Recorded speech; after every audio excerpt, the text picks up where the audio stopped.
Bonsoir tout le monde. Merci d'être là pour ce nouveau café littéraire de l'impondérable. C'est le 255e que nous organisons.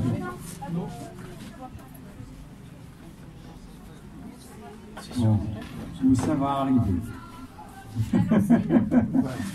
Alors, c'est un café littéraire spécial. Parce que, en fait,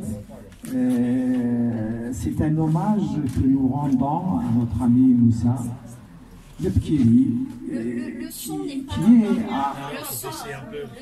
Il faut baisser. Baisse le son. Baisse. Comme ça. Un café. Ça c'est grave. Il est grave. Ah, la situation est grave. Le monde va mal, n'est-ce pas? Oui. Donc je disais, ça ne sera pas des questions-réponses comme nous avons l'habitude de faire. Nous allons plus donner la parole à Moussa parce qu'il fête ses 40 ans de carrière. Vous n'entendez pas? Si, on t'entend, continue. Ça y est, on a. Il y a un écho. Ce qu'on peut faire, c'est tout ce qu'on peut faire. Bon, on va faire avec. Hein. On va faire avec. Donc, mon ami Moussa, bienvenue au Café littéraire de l'Impondérable. Merci beaucoup de l'invitation. Je t'en prie. Donc, Moussa, je ne vais pas le présenter. Il est écrivain, il est poète, il est conteur, il est comédien. Il fait beaucoup de choses. Il anime aussi le Café Bavard à Paris depuis des années. Alors, Moussa, tu as ramené quand même un exemplaire de l'un de tes livres. Moi, j'ai lu tes livres. Alors, dis-nous un petit mot sur tes livres. Les livres, en fait, c'est vraiment... Je suis désolée d'interrompre, on n'entend pas du tout. Alors, voilà, c'est mieux comme ça. Alors, moi, je vais faire ça. Mieux comme ça. D'accord. Alors, les livres, pour moi, en tout cas, c'est un accident de parcours. Je ne suis pas écrivain dans le sens que j'ai prémédité mes livres et mes écrits. Je suis plutôt... il y a eu un accident dans ma carrière, comme ça, où j'étais au Festival d'Avignon et après mes spectacles, j'avais comme habitude de vendre mes photocopies de spectacles. Donc, dans ce sens, il y avait un éditeur dans la salle et il m'a dit, au lieu de vendre tes bouquins, enfin tes écrits, tes photocopies à 1 franc à l'époque, eh bien, pourquoi pas, on va t'éditer et puis voilà, tu seras édité chez nous. Bon, et ben c'était donc l'Harmattan qui m'a fait cette proposition, on va dire honnête, et j'ai donc fait mon premier bouquin qui s'appelle Une étoile dans l'œil de mon frère, qui est un spectacle. Je dirais que c'est un petit peu ma carte d'identité parce que c'est mon enfance kabyle, c'est ma Kabylie, c'est mon ADN, c'est tous mes souvenirs de là-bas, on va dire de là-bas. Et que dire de plus? Eh ben, les écrits, c'est accidentel. Donc quand je me mets devant une page, je ne vais pas dire « Ah, la page blanche, oh là là, c'est torturant ». Pas du tout. La page, si elle veut se laisser noircir, elle se laissera noircir. Si elle n'a pas envie, on va voir ailleurs, quoi. C'est un peu ça, quoi. Donc, je suis un écrivain accidentel, quoi. Donc, j'ai pas du tout dit je vais écrire des bouquins. Je vais être un écrivain dans le sens large du terme, pas du tout. Voilà, donc je suis arrivé à l'écriture. D'abord, je dirais, je suis plus dans le versant théâtral. Je suis plutôt un acteur, un homme de théâtre, un homme de scène. C'est ce que j'aime faire. J'aime bien sûr écrire. Et je dirais que mon écriture serait plutôt l'oralité. Voilà. L'oralité me convient très bien parce que dans l'oralité, il y a une espèce de liberté, il y a du vivant. La parole est libre, dans l'écrit, elle est un peu arrêtée. Elle a des stops, des sens interdits. Bon, voilà. Donc, je suis plus libre dans la parole. Très bien, très bien. En tout cas, oui, si tu ne veux pas être un écrivain, tu es un poète. Et un poète, c'est un écrivain aussi. Donc, voilà, tu l'es forcément. Ce que j'aime en toi, c'est qu'il y a beaucoup de générosité dans tes travaux, dans toutes tes créations, il y a beaucoup d'humanisme. En ces temps troublés où le monde perd sa tête, ton travail, il peut être vraiment un exemple à méditer. Qu'est-ce que tu penses de ce que je te dis? Oh là là, quelle belle question. C'est vrai, c'est vrai. Écoute, les artistes sont des êtres précieux parce que ils sont un petit peu les fous du roi, oui, de la société. C'est des révélateurs, c'est des gens qui apportent la réflexion. Et donc, effectivement, quand on commet un spectacle, c'est pour faire réfléchir. Et si on peut y mettre de la drôlerie, de la poésie, c'est tant mieux, parce que l'âme a besoin de se nourrir de la poésie, des mots, de situations drôles. Et donc, c'est nécessaire pour notre bien-être. C'est comme manger bien. N'allez pas au McDo. C'était le message.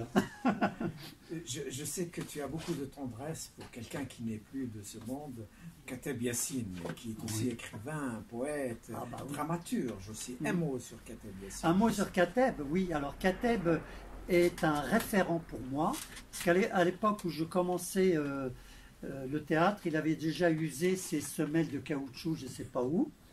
Et donc j'avais une grande admiration pour l'homme que je ne connaissais pas. Je connaissais Nedjma, bien sûr, mais j'avais une admiration comme ça. De l'autre côté de la Méditerranée, je savais qu'il y avait un bonhomme qui faisait des choses populaires, qui parlait au peuple, qui avait... En fait, c'est un peu un Molière, hein, je dirais. C'est le Molière algérien, on va dire. Hein. Et donc, j'avais une admiration et je n'ai laissé de ma compagnie que le nom de Nedjma en hommage à Kateb, puisque ma compagnie de théâtre s'appelle Nedjma.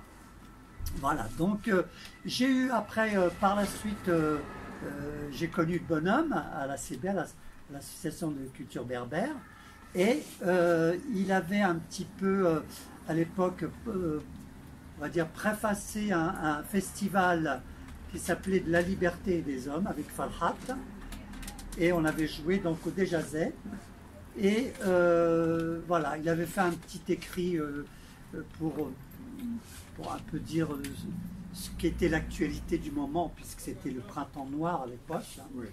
Et donc, voilà, bon, Kateb Yassine, il est là, c'est un référent, c'est un guide, je crois que ça a été l'un des premiers maghrébins qui a été édité en France, me semble-t-il.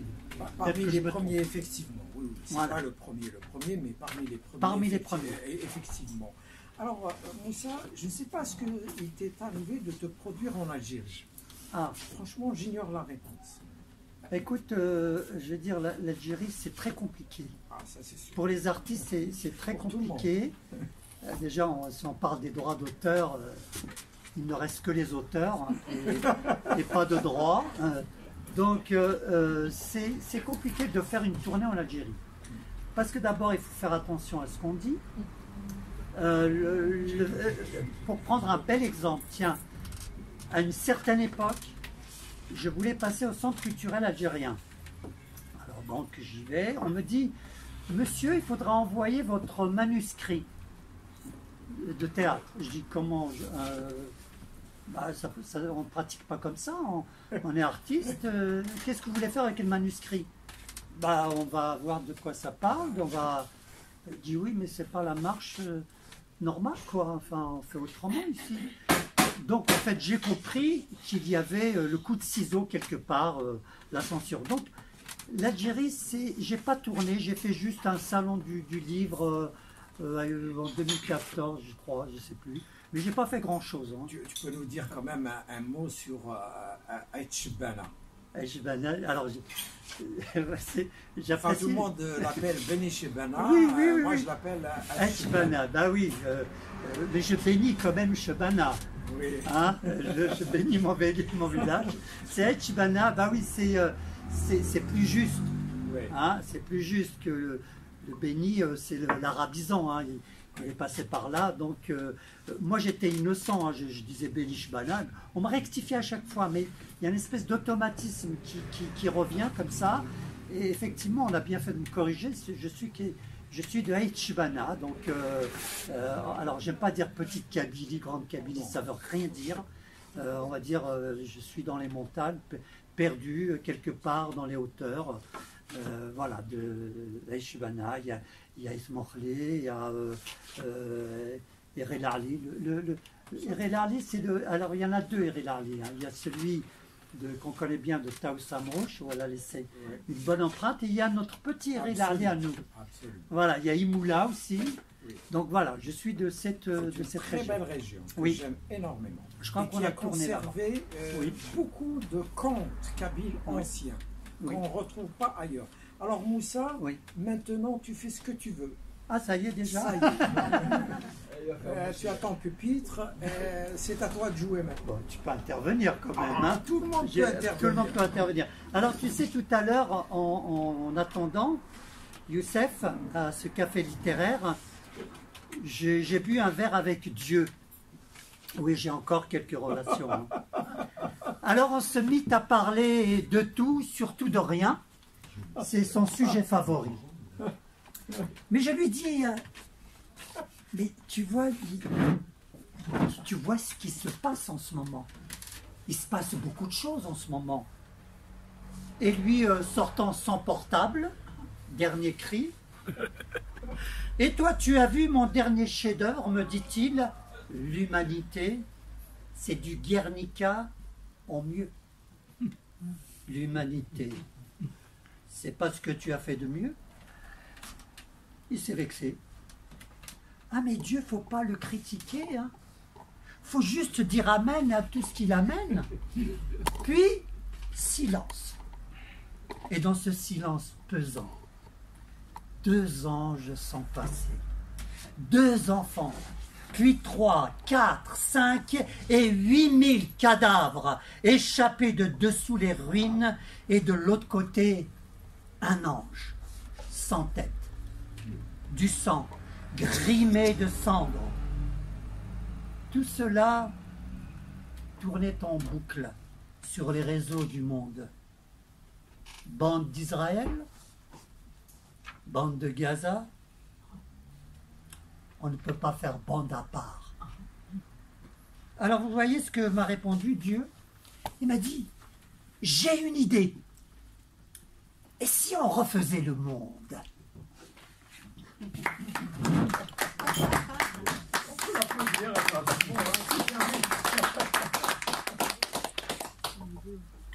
Alors, un poème, alors qui n'est pas de moi, ça arrive, je tenais à le dire parce que c'est un poème d'un ami. Donc c'est un ami, il m'a dit voilà, si chez Youssef tu peux dire ce poème, je pense qu'il ne sera pas contre. Et donc voilà, alors, quand je dis un ami, excusez-moi, c'est pas vraiment un ami. C'est bon, enfin bref. Je vais essayer de vous le livrer au mieux. Hein. C'est sur l'amitié. Au creux de la nuit, quand tout est calme et paisible, je m'assois et j'écris mes pensées les plus précieuses. Je laisse mon cœur parler et mes mots s'envolent pour atteindre les étoiles brillantes. Mon poème est simple, mais il vient du fond de mon âme et j'espère qu'il touchera ceux qui l'écouteront. Mais c'est de qui? L'ami? Eh bien, il a signé IA. Vous venez d'applaudir l'intelligence artificielle. Vous voyez vraiment, voilà ce qui me fait peur, Youssef. Ça me fait peur. Je ne sais pas ton avis là-dessus, mais l'intelligence artificielle a pondu Moi, je ça. ne maîtrise pas ce sujet, Moussa, mais effectivement, il fait peur. Mais en même temps, certains scientifiques nous expliquent que cette intelligence peut être utile, par exemple, dans la médecine. Si c'est uniquement la médecine, c'est bien. Oui. Mais je Oui, sais qu'ils oui, je vont suis d'accord. l'utiliser aussi pour les Je suis armes tout à fait d'accord avec toi. Moi, j'ai horreur des armes.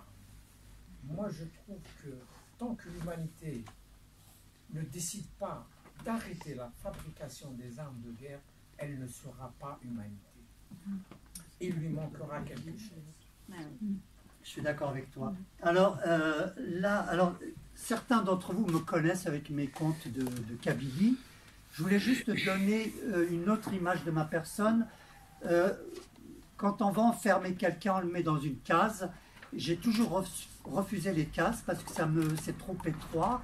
Je me sens pas bien dedans et j'ai toujours voulu, par rapport à la communauté, faire autre chose que de servir la communauté. C'est-à-dire à une époque où je fréquentais, et toi tu l'as fréquenté aussi, l'ACB, on a fini par me coller l'étiquette de berbère, plus tard peut-être berbériste. Hein. Et ben j'ai dit non, je vais sortir de ça parce que c'est réducteur, c'est enfermer notre culture. D'ailleurs notre culture, elle souffre de ça. Une fois j'ai rencontré quelqu'un qui m'a dit « ça, mais il ne se passe plus rien au niveau de la culture, où sont les anciens ?» Ben, je dis « les anciens, ils ont pris leur retraite. Il n'y a plus, oui, il n'y a plus rien, il n'y a plus rien. » Alors, est-ce qu'on a mal fait le travail? Cette passation, on ne l'a pas faite, je ne sais pas. Mais en tout cas, moi, j'ai voulu sortir de là et, par exemple, aller faire mon spectacle à l'Institut du monde arabe. Je sais que les Berbères n'ont pas suivi. Donc, j'ai fait un spectacle qui s'intitulait Le Jardin des Roses et des Soupirs. Ce sont des contes érotiques arabes du XIIIe et XVe siècle. Toute pudeur tenue.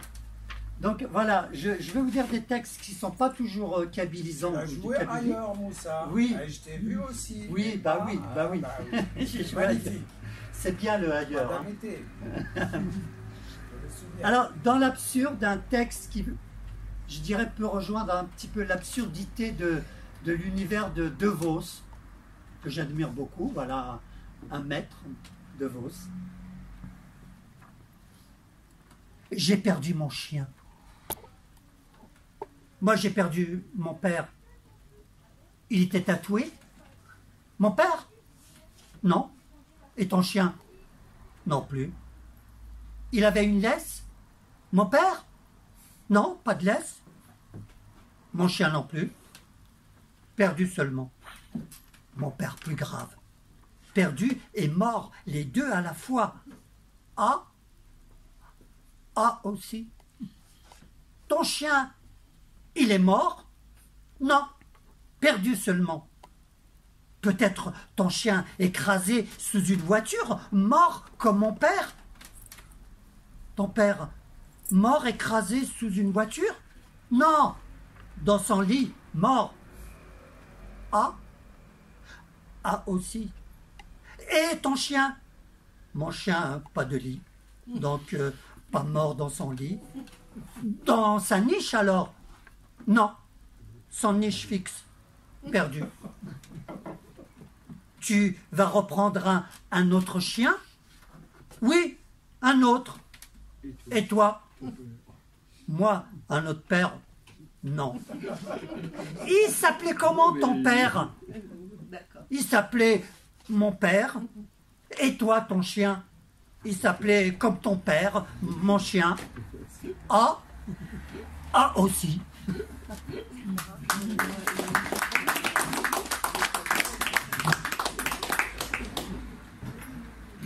Alors voilà un texte on va dire en référence avec Luis Sepulveda qui avait écrit un roman qui s'appelait, je te donne en 1017. Il lisait des romans d'amour. Oui, et dis donc, bravo. Et bien là, c'est l'homme qui lisait des poèmes en pleurant. Alors, l'homme qui lisait des poèmes en pleurant ne pouvait murmurer une seule ligne sans verser une larme. Alors, on lui prit le poème des mains. Mauviette, donne-moi ça que je te montre. C'était un de ces types forts, au cœur bétonné, et qui avait fermé le robinet de ses yeux.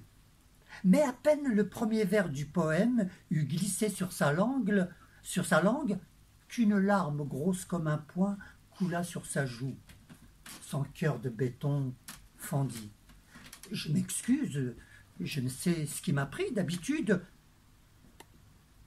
J'ai à mon tour voulu faire le fort, montrer à la galerie le poète dur de dur que je suis. Je saisis l'écrit par le col. J'allais donner le poème récalcitrant, le poumon gonflé dans un apnée suspendu. Mais voilà, secoué par des spasmes, je tendis vaincu à l'auditoire le bout de papier mouillé de mes pleurs. Bravo.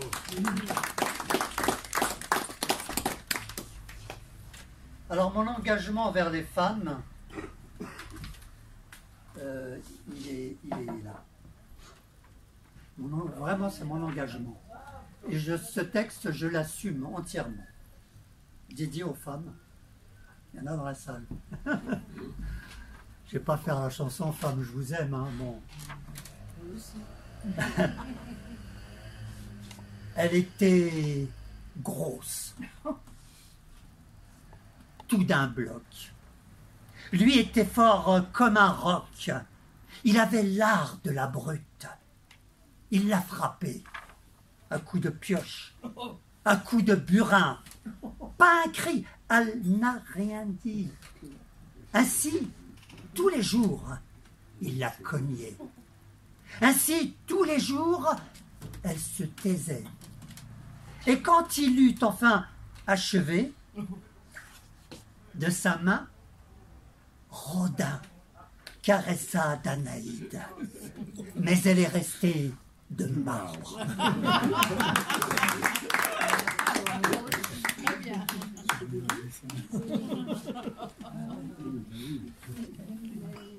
Alors dans la modernité, bien sûr, il y a tout ce qui est mécanique, tout ce qui nous attend, enfin ce futur qui est vraiment assez angoissant. Donc c'est la robotique. On voudrait un robot. Oui, et pour quelle tâche? Pour tout faire, genre esclave? Oui, nous l'avons. Et de quelle couleur le voulez-vous? En noir, dans la marque Racine, vue à la télé en feuilleton pub. Ah, désolé, nous ne l'avons plus en noir. Prenez-le en blanc, il fait exactement le même travail. Oui, mais nous, on est habitués au noir, et puis le noir travaille bien mieux que le blanc. Croyez-moi, le blanc travaille aussi bien que le noir, sinon mieux. Oui, mais le blanc est moins obéissant et il trouvera toujours à redire. Non, nos robots sont tous obéissants, qu'ils soient noirs ou blancs, ils ne discutent pas les ordres. À vrai dire, nous, on ne sait pas donner d'ordre à un blanc. Par tradition, on sait mieux commander un noir qu'un blanc. Comprenez? À cause aussi, nous n'avons jamais fouetté un blanc. Mais il est aboli ce temps. L'on fouette plus de nos jours. Je vous assure, le blanc est très bien. Et d'ailleurs, les gens de couleur ne jurent que par ce produit. Ils ne prennent que du blanc. Du blanc, et pourtant le blanc est bien plus salissant que le noir. Et ce blanc, il fait combien?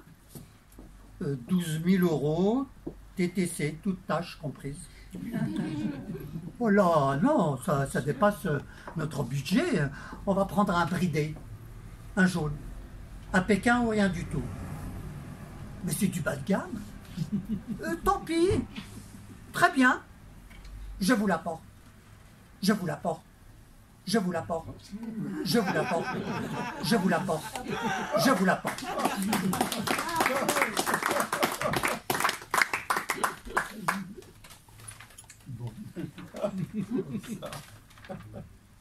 Alors ça, c'était mes poèmes drôles, hein, enfin dans la drôlerie, il y a peut-être plus sarcastique. Hein. Alors un jour, comme ça, dans un contrôle au faciès, deux policiers ont arrêté le temps. Lui ont trouvé une sale gueule au temps. Lui ont demandé ses papiers au temps. Mais des papiers sur lui, le temps n'en avait pas. Lui ont demandé son nom et le temps a répondu le teint. L'ont pris pour un Marseillais. lui ont passé un savon, mais leur a glissé des mains le temps, lui ont demandé d'où il venait. Le temps a répondu partout, là, aussi, là, puis de nulle part. L'ont pris pour un migrant, un clandestin, pire encore, un sérieux killer. Lui ont passé les menottes au temps, en garde à vue le temps. Devant les tribunaux, lui ont demandé de lever la main droite et de jurer de dire toute la vérité, rien que la vérité. Mais des mains sur lui, le temps n'en avait pas. Et voilà qu'on voulut délibérer. Rendre sentence, eh bien, les jurés n'avaient plus de... Car pendant ce temps, le temps assassin court encore. Tu veux me poser une question, peut-être, Youssef? Peut-être il y a une question Peut-être dans la salle, l'auditoire, oui. Alors, quand même, vous n'avez pas le temps. Bon, on continue alors? Continuez-vous, d'accord.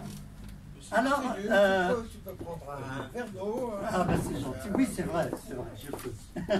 Alors, moi j'ai une grande admiration pour Edmond Rostand. Donc Edmond Rostand, eh ben, on connaît bien le nez. Vous avez du nez, vous? Alors, moi j'aimerais bien vous faire le Cyrano, donc à ma façon, mais il me faut le... Est-ce que vous avez un nez dans la poche, quelque part? Ah bah écoutez, voilà, on va faire... Voilà. Permettez que je m'habille.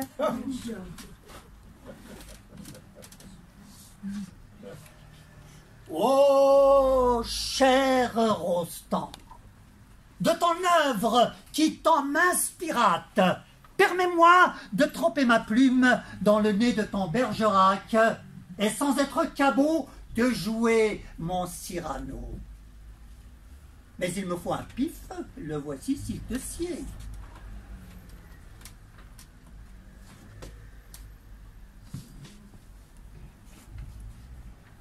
Comment vous le trouvez? Vous vous demandez si c'est l'œuvre d'un rabbin qui l'a circoncis? Eh bien non. C'est d'avoir dit tant de vérité qu'à la fin, il a raccourci. Certes, il est plat, mais ne pique pas moins qu'un pic. Et vous, qu'attendez-vous pour me donner la réplique? Qu'il passe au vers, il n'en sera que moins sévère. Allons, Jean Narine, qui veut le moquer. Vous, le nez vrosé, le nez faste, le nez bulleux, le nez grossier. Je vous écoutille. C'est un peu court, jeune homme. Vous pourriez dire en somme sur le mode agressif. Ce gros bouton d'ivrogne au milieu de votre trogne, monsieur, n'est certes pas un nez, mais de l'acné. Pathétique. Il trempe. Encore dans votre tasse, faut-il encore qu'on vous l'amputasse? Amical. Vous le tenez en laisse quand vous le promenez. Truculent. Dans le rude hiver de vos flatulences, par quelle cheminée les gaz vous évacuez?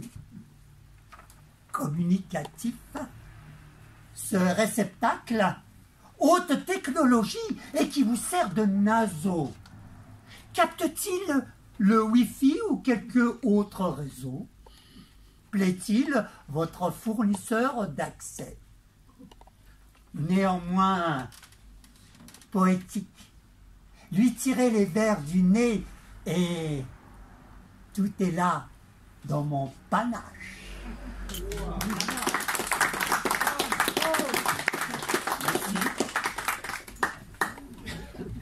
Alors si on allait un peu du côté de la Méditerranée, peut-être, ou peut-être, Salia, c'est le moment de dire ton texte.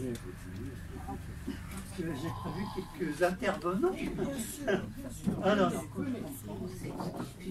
tu vas dire avec un... Non, non, je vais dire comme ça. Un tout petit texte, vous savez de qui? De Moussa, évidemment. Le titre de son texte est Marchand de tendresse. Bonjour. 250 grammes de gentillesse, s'il vous plaît. J'en ai plus. Comment? Il nous en reste plus? Vous êtes sourd de quoi? Je vous dis que la gentillesse, j'en ai plus. Aujourd'hui, tout le monde veut de la gentillesse. Alors, il n'y en a plus. Il me reste un restant de méchanceté de la veille, en promo, si vous voulez. Ben non. J'avais besoin d'un peu de gentillesse en entrée pour un dîner d'amis. Tant pis. Peut-être qu'il vous reste une ou deux tranches de tendresse, même fine. Il n'y en a plus non plus. De la tendresse. Hier encore, personne n'en voulait. Et aujourd'hui, tout le monde se jette dessus. Si vous voulez, j'ai des baffes. Là, en promo. Et pas pour un rond. Je vous en mets combien? Non, non, des baffes, j'en ai à la maison. Alors des beignes? Mais il faut les commander à l'avance, ma petite dame. Je veux bien. Mettons-moi-en 4 ou 5. C'est mon mari qui passera les prendre. Il adore ça. Voilà, je profite pour m'applaudir. Hein.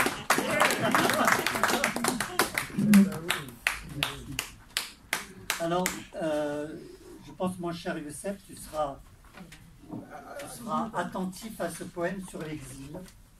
Car l'exil, on est tous, on est quelque part tous des exilés, quelque part. Je crois qu'il y a quelqu'un qui veut arriver, qui souhaite entrer sa main.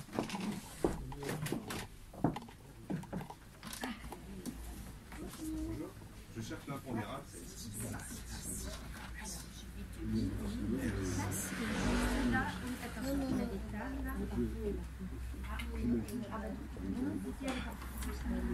Là, ici, il y a une place. Voilà. Merci beaucoup.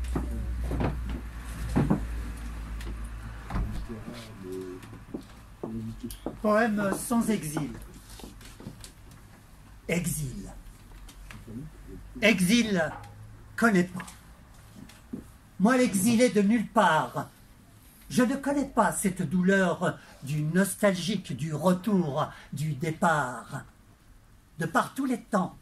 Mais qu'est-ce que j'entends par mes oreilles du dehors, du dedans, des rats, déracinés, exilés dehors. Je suis déjà dans tous les dehors. Étranger de personne, exil connais pas. J'habite le monde, ici et là. Exilé par procuration, exilé par les autres. Exil connais pas. Et je t'écris de Slimane jusqu'à Azam, d'El Hasnaoui jusqu'à son île perdue de nous. Exil connais pas. Exilé de l'intérieur de moi-même, non. J'ai pour nom la terre de ma terre. Dans mes veines, sang et flot tangue le bateau de ma chair. Je m'ennulisse de toi, sans voyage, sans Homère, sans amertume, j'en ai pas. Et je te reviens, ô ma nostalgie doulourante, mon père, mon pays, ma mère, ma terre. Je n'écoute pas l'exilophone de tous ces chants exilophobes. Et quoi? Je suis en règle avec la préfecture de ma conscience. Je reste intact d'origine avec mon âme imbibée d'huile kabyle, première impression.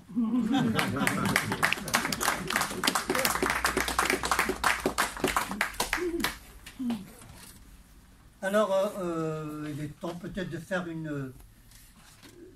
honneur aux moutons de l'Aïd. Je ne sais pas si vous le fêtez, le mouton de l'Aïd.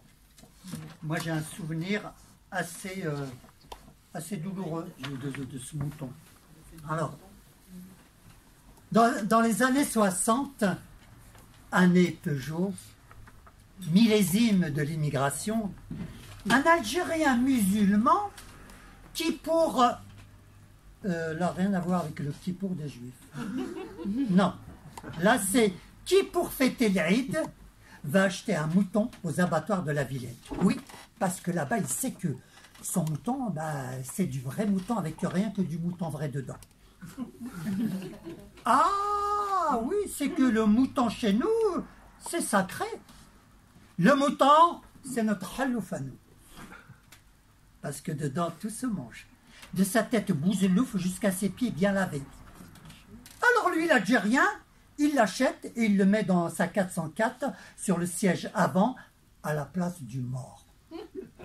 Mettez-vous à sa place. Sans la ceinture de sécurité, ce qui est interdit. Normalement, tu dois attacher ton mouton, parce que s'il meurt dans l'accident, eh ben, tu manges pas l'accident. Interdit, haram, péché de musulman. Bon, alors lui, il roule, en plus, il parle avec son mouton en sursis.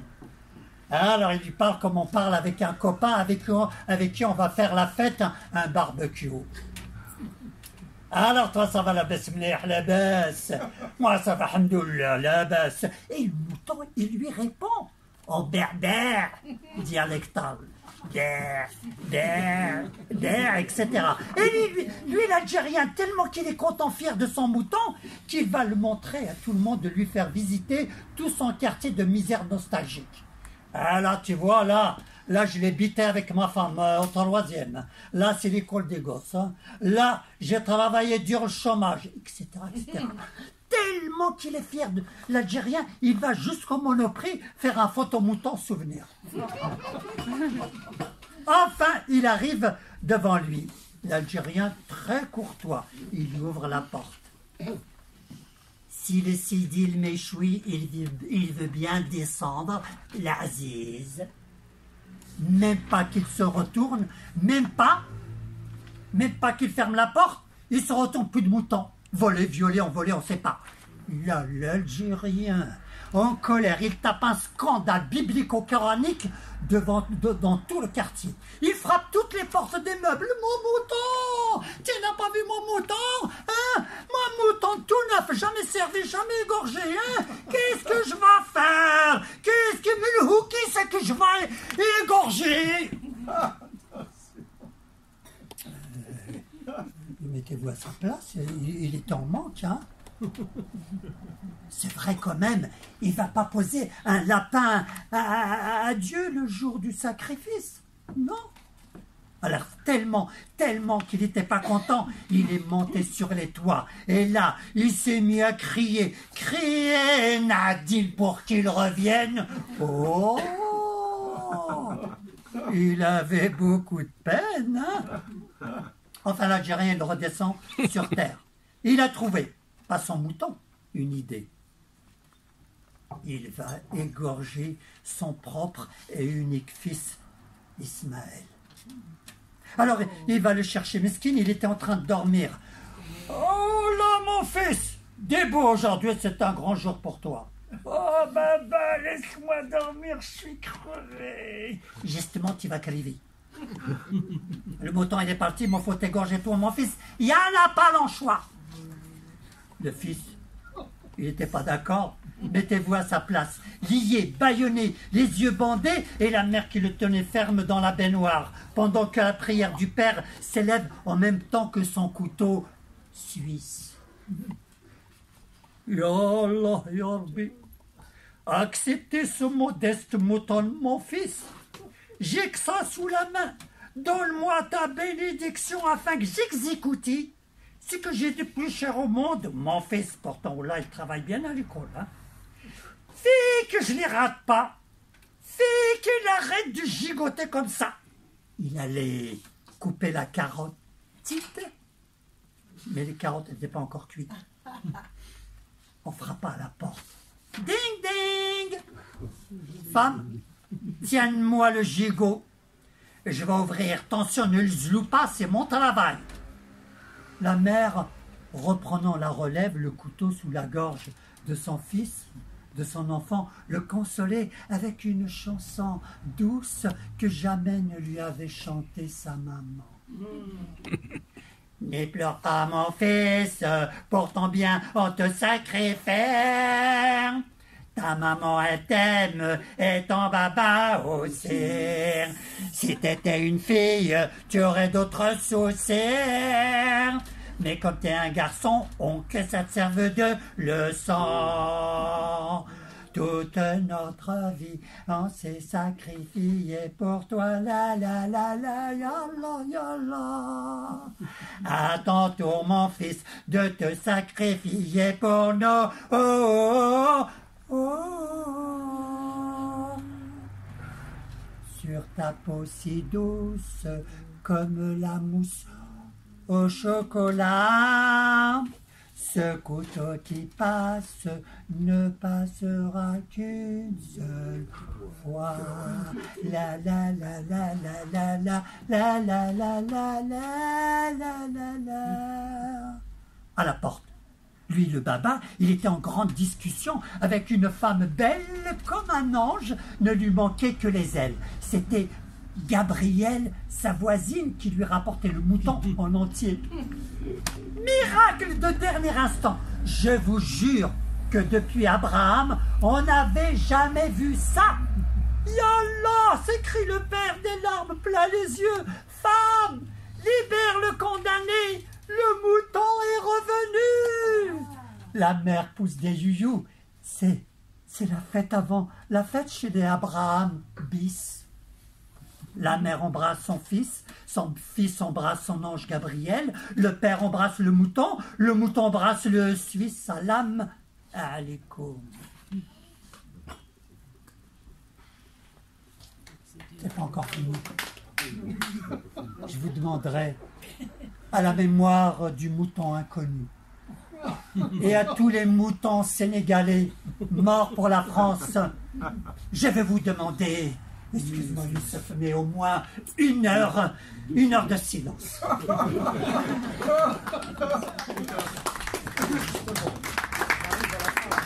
Je crois que... Oui. Alors, les derniers, il me souffle. Oui, je comprends Youssef. Alors, je vais faire le dernier. Après des questions peut-être un peu. S'il y a des questions. D'accord, alors on va terminer. D'accord, Youssef. Alors je ne sais pas, j'avoue pour le dernier, je ne sais pas lequel vous faire. J'ai tout fait pratiquement, tu vois. Bon, attends, voilà, d'accord. Alors, tac.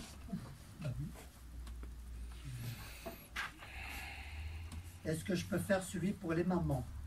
Je sais que tu ne me diras pas, non. Il fait que ça. Oui, il n'y a pas de souci. Alors, extrait de mon livre Une étoile dans l'œil de mon frère. C'est un hommage à toutes les mamans, en fait. Et ici, en l'occurrence, ma mère. Je n'ai connu que les mains de ma mère. Yemma. Les femmes de l'oncle Omar et de l'oncle Ismaïl, elles sont bien. Elles travaillent un peu, pas beaucoup. Elles se reposent un peu, beaucoup. Elles ont des robes de rose. Toi aussi, Yemma, en rose, tu serais bien. Ma robe à moi, c'est toi, mon fils. Mon bien, c'est toi. Je te regarde, je le vois. Moi, je ne suis pas faite pour la robe, je suis faite pour les champs. Ma vie, mon fils, est près des arbres, dans les herbes qui poussent dans mes mains. Yemma, tes mains sont usées, fatiguées. C'est la raison des herbes, mon fils. La blessure des fruits. Yemma, si j'étais un conte d'histoire, je t'achèterais des robes en or, des mains en bijoux, tu travailleras plus. Et ma mère m'avait donné toutes ses mains. Merci, Messa. Voilà. Merci à vous toutes, merci à vous tous. On peut continuer la discussion, les poésies autour d'un verre, un peu plus détendu. Alors j'ai amené mes livres, mon cher Youssef. Ah ben, il faut les dédicacer, tu les mets ici. Tu l'as pas D'accord, dit. alors oui, excuse-moi. Tu l'as pas dit. Je Oui, suis un bien très sûr. mauvais commerçant. Ah ben oui, oui, dédicace. Alors ici. mes livres sont là. Bien sûr. Si vous voulez repartir avec mes histoires.